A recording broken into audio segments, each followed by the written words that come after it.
Com muita alegria, saúdo a amada igreja, com a paz do Senhor. Amém. Abra sua Bíblia comigo em 1 Tessalonicenses, no capítulo 1, versículo 1. 1 Tessalonicenses, capítulo 1, versículo 1.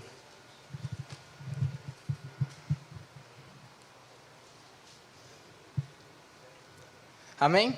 Paulo e Silvano e Timóteo, a igreja dos Tessalonicenses que está em Deus, o Pai, e no Senhor Jesus Cristo. Graça e paz de Deus, nosso Pai, e do Senhor Jesus Cristo. Agora capítulo 5 e versículo 16. Alegrai-vos sempre, orai sem cessar, e em todas as coisas dai graças, porque esta é a vontade de Deus em Cristo Jesus para convosco. Meus irmãos, quando o pastor me fez o convite, eu procurei esta carta justamente para trabalhar ela em si, não completamente toda, devido ao tempo, mas explorar o que Paulo escreveu a esta igreja de Tessalônica. Paulo vai começar dizendo que este evangelho foi pregado a eles não somente com palavras ou com performance oratória, mas com o poder do Espírito Santo e com muita certeza. Aleluia. Meus irmãos, esta igreja vivia num lugar, num ambiente muito tenebroso. Os judeus daquela área se empenhavam muito forte em parar esta igreja, essa comunidade, a qual Paulo pastoreou e escreveu 2 cartas. Neste local, além dos judeus firmes na lei, na lei judaica, algumas autoridades também se impunham com muita força sobre esses irmãos. Por isso mesmo que Paulo vai dizer, no versículo 6 do capítulo 1, em vós fostes feitos nossos seguidores e do Senhor, recebendo a palavra em muita aflição. O Juninho, se puder colocar no data show para nós, Atos 17, versículo 5. Então, aqui Paulo já diz que ao ponto deles receberem a palavra, já recebiam em muita aflição. Mas os judeus desobedientes, esses judeus com muita certeza na sua lei e não querendo abrir a mão para o Cristo que veio e ressuscitou, movidos de inveja, tomaram consigo alguns homens perversos dentre os vadios. Na minha versão, ao ponto destes homens serem tão cruéis que foram escritos como vagabundos perversos. E ajuntando o povo, alvoroçaram a cidade. E assaltando a casa de Jasson, um irmão da igreja, procuravam tirá-los para junto do povo. Pode continuar. Porém, não os achando, trouxeram Jasson e alguns irmãos à presença dos magistrados da cidade, clamando, na minha versão vai dizer gritando, exclamando, estes que têm alvoroçado o mundo chegaram também aqui.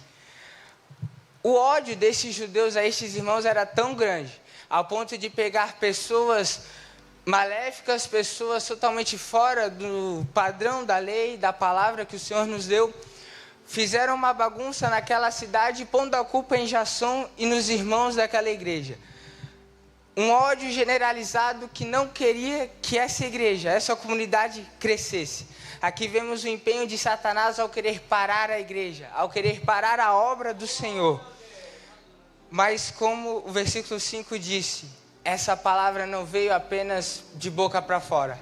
Ela veio com o Espírito Santo, com poder e com muita certeza. Não algumas pessoas, alguns pregadores batata que vai, fala, faz uma bagunça, mas não tem aquele poder, não tem o movimento que só o Espírito Santo faz.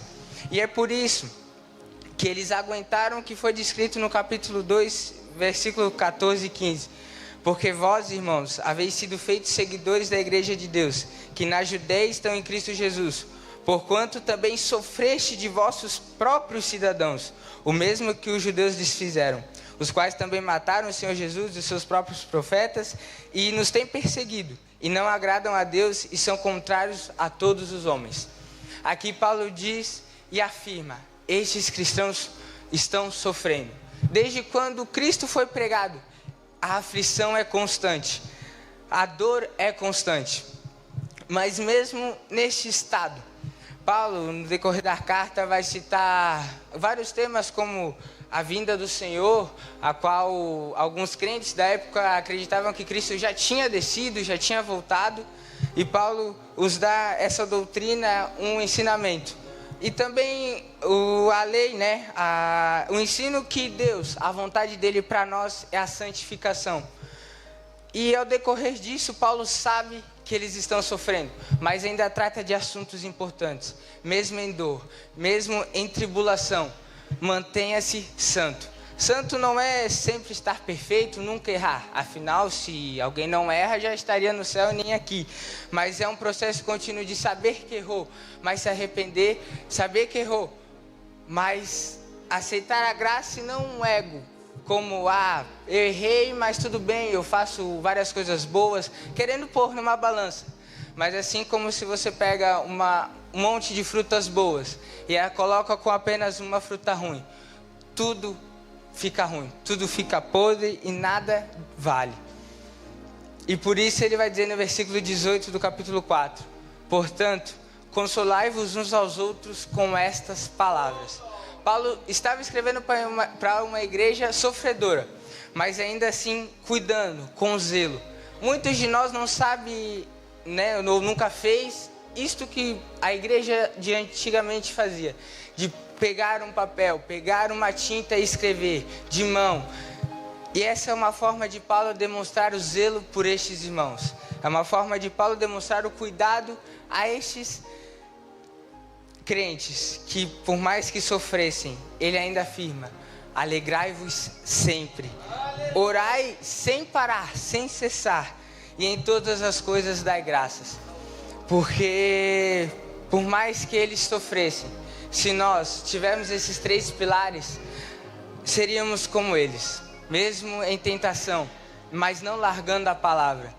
Não largando a igreja, como o pastor Júlio muitas das vezes nos cita esse versículo, em Hebreus, se eu não me engano, que pelo costume de muitos abandonam a congregação.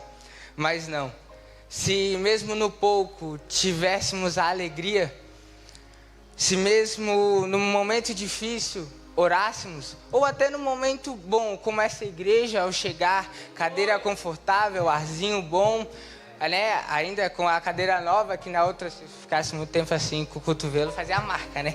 Mas essa cadeira boa, perfeita, que o Senhor nos abençoou. Ainda assim, é difícil orar, é difícil chegar e ver todos de joelho. Mas Cristo é bom e é infinita a sua graça. Então que possamos pelo menos aprender com essa palavra simples esses 3 pilares. Que venhamos no pouco nos alegrar, para que no muito a nossa soberba não cresça. Que venhamos orar no pouco, no sofrimento, para que no bom, quando tivermos algo a agradecer a Deus. Não orar só para pedir, mas num tom de adoração, de gratidão. E em todas as coisas damos graça. Porque até no pouco, apenas de estarmos vivos, é uma dádiva. Agradeço a oportunidade em nome de Jesus.